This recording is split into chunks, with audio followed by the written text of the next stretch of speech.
Good morning.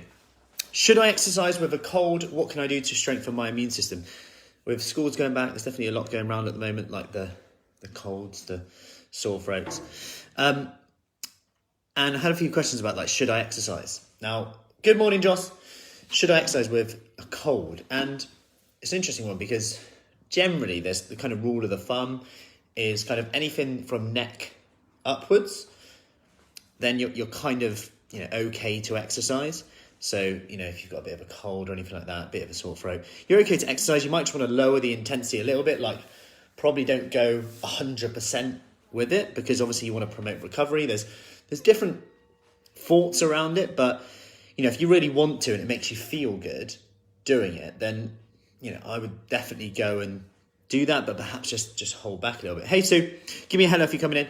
If it's neck down, like chesty, coughing, then you probably want to just make it really light, like walking, real light walking, anything like that.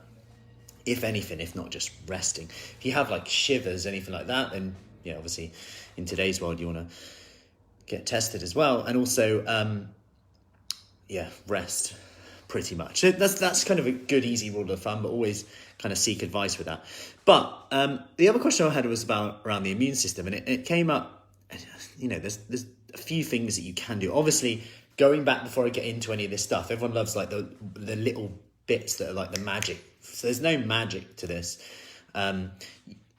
It does come back down to our lifestyles and bit of luck and health conditions that we have as well.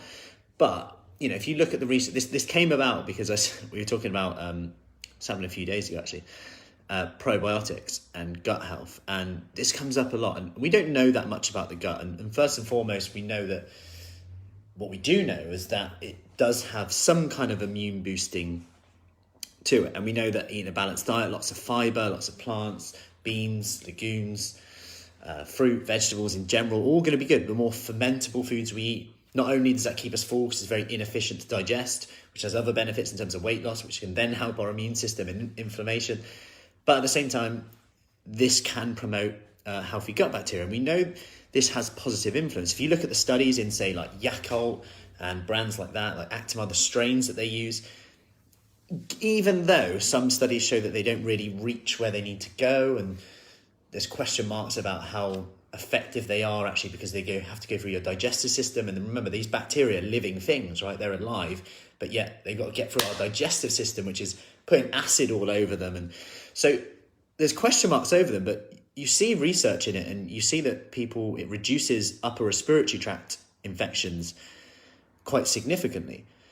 You see that in like cruises and things like that there's less stomach bugs, less stomach issues like sickness and diarrhea, which obviously with like, if you look at like everyone coming together again, it could be quite relevant. And I spoke yesterday actually about memory and things like that and anything you can do there. And we know that like blueberries again, coffee, good old coffee, polyphenols, antioxidants in coffee, people will like that one. But just generally, like getting more fruit and vegetables in, like I said, can you exercise if you're not feeling too great? Sometimes it can make you feel a little bit better, but yeah, generally neck up, keep it lighter than normal.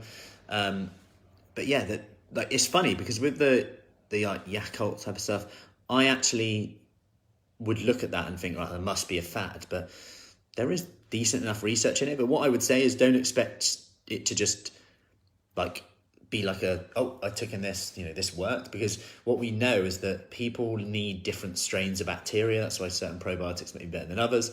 There's question marks whether probiotics work because once you stop taking them, does your gut bacteria just change again? Because it's ever changing depending on our environment. But at the same time, they do show that consistently taking a strain might have an impact on some people, but only if you're deficient in that strain potentially.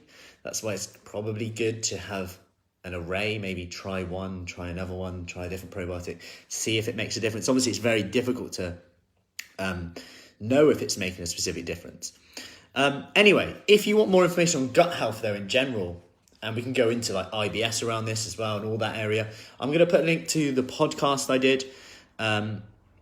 So if you'd like that, just message below with gut health. I'll put a link to the podcast I did with a dietitian called Mike Sweeney, where we just delve into all this stuff in a bit more detail in terms of gut health. I know I've gone on to gut health, but I've answered the question anyway, but I've just gone on a tangent. But while we're here, if you would like that, I'll put hey Michelle, I'll put a link below, or just comment below actually, otherwise, just so I can send it to you if you want it, with gut health, and then I'll get that podcast over to you and you can have a look at that. Anyway, have a awesome day. Stay safe. Drink your coffee. Eat your blueberries. Have some vitamin C. Zinc, echinacea may help when you've got the cold. So if you've got a cold, having vitamin C, echinacea, zinc may actually reduce how long you have it for. So if you've already got the cold, that is. Prevention, obviously healthy lifestyle, all those things we talked about. Maybe probiotics might make a difference. Vitamin D, this time of year especially, might make a difference. Quick little ones for you today. Let me know which ones you're taking, or if you are taking that, or if you've ever had a cold and thought, I take vitamin C, zinc and echinacea, and that helped me too. Let me know. There's some decent research on it. Any questions, let me know, and I'll see you later. Hey, Stephanie, let me know if you want that gut health podcast. Comment with gut health below, and I'll send that over to you. Take care. Have a awesome day. Speak soon.